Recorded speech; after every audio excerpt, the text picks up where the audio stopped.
হচ্ছে বেশি over smart. Sampling রেটটা কি ওটা রে? এ ভাই आगे এদিকে खतरा প্রচুর है। এনিমি তো।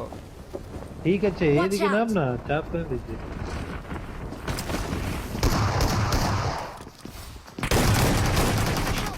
আমার তো শটগান চালানো হয় না, তাও আমি শটগান চালাই। এইখানটায় আছে তুমি ওইদিকে ব্যাকআপ। আমার শটগান চালানো লয়। ভাই, মারা, এমন একটু reload পড়ে লেটে গেল। নামিয়েছি, একটু লেটে নামিয়েছি।